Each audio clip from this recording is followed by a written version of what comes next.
Fall has arrived in the Pacific Northwest, and along with the shorter days, there are also the dropping temperatures that are a promise of the winter to come, which is not something that our outdoor kitty wants to think about. Welcome to the Hippie Geeks. Let's get the GUTINNEEN heated cat house unboxed and set up, and find out if it is going to be Orange Cat approved. First up, I should mention, this is not a sponsored review at all. Lindsay just went digging through reviews on Amazon for heated cat houses to see what was available, and this is the one that we settled on.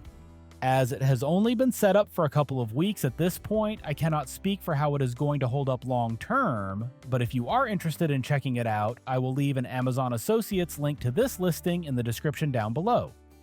With that out of the way, let's get all of the parts and pieces out of the box and see what we have to work with.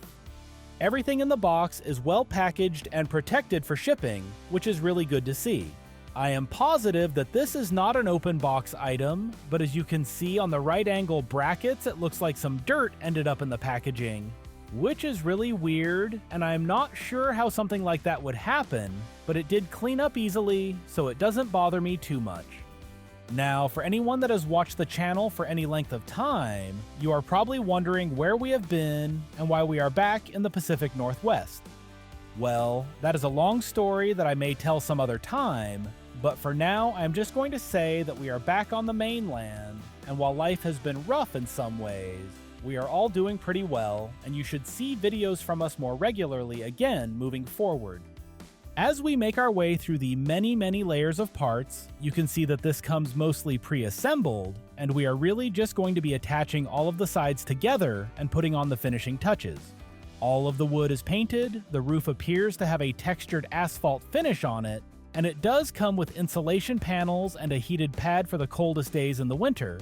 It is not the most heavy-duty thing in the world, but that is not something you should expect really at this price point. There are a lot of layers in here, and at the very bottom we are going to get to the baggie of screws and hardware, along with the instruction manual that shows us how to put everything together. The manual is actually a pretty decent one, and by following along with it, you will easily be able to put this unit together.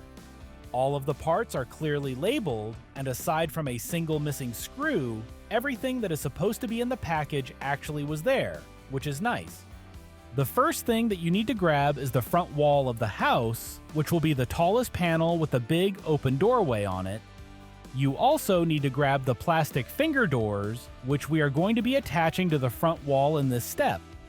You don't necessarily need to use this piece, but it will help to keep the weather out and the heat in once the weather gets a little nasty. Just grab the 2 screws that the booklet tells you to get and attach it. You do not need to use a drill to assemble this. You could do it all with just a screwdriver, but this does make it go faster for sure.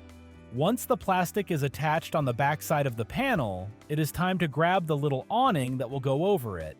Align the 2 dowels that it has with the holes in the front of the panel, then screw it in from the back of the panel to fix it in place.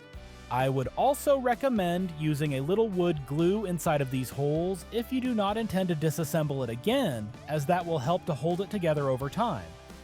Next up, we are going to attach the sides and the back of the kitty house to the front panel that we were just working with. The 2 side panels will have the legs that are going to keep this thing up off of the ground. With the front panel facing you, the panel that goes on the right side of the house has the latching solid door on it, like you can see here. Again, align the dowels in the front panel with the holes that are in the right panel, and then put the 2 screws in that will hold it in place. I put the top screw in first, followed by the bottom one. Once that panel was attached, I flipped the assembly around so that I could attach the other side panel. This one has the clear door on it. Again, just line up the dowels on the front panel with the holes in this side panel, and then screw them in.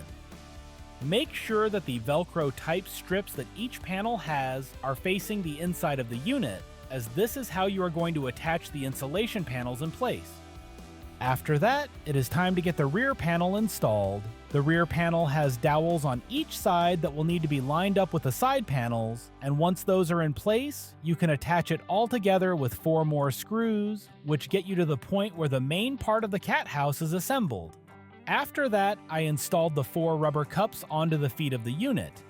These will help to keep it from sliding around and also protect the bottom of the legs from damage in standing water.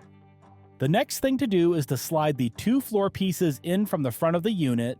First, the shorter one with the hole in it on the left side. This is where we will pass the power cord for the heating pad through later. After that, it is time for the bigger piece, and it has the porch for the front door integrated into it, which will make it easier for the kitty to get into and out of the front door. Next up, we are going to use the 4 bolts to attach the right angle brackets onto this side of the cat house. Slide the bolts in from under the cat house itself and put the nuts on the bracket side. This is the only way to get them to actually attach correctly, and it will help to have a pair of pliers to hold the nut in place while using the drill to tighten the screw head on the other side. The holes for this are already pre-drilled, so this is really easy to do. These are the pieces that I mentioned in the unboxing portion of the video that already had dirt on them, which was pretty weird, but as I said, they cleaned off easily. After that, it is time to attach the little shelf that goes on this side, and while there are supposed to be 4 of these screws, 2 for each bracket, I somehow only ended up with 3 of them. It isn't a big deal, as 3 would hold it in place just fine, but I came back later with an extra screw and finished attaching it then. As we come up on the end of assembling the cat house, it is time to install the foam insulation pads. The main section is all one piece once you zip it up, and once it is put together, you just align it inside with the doors and stick it down to those Velcro-like strips I mentioned earlier. They should keep them from moving around or falling out, which is a really nice touch. Once the sides and bottom are installed, it is time to grab the heating pad and slide it into the bottom pad that is a separate piece. Make sure to feed the power cord through the hole in the bottom and then get everything settled in and put it on the bottom of the cat house.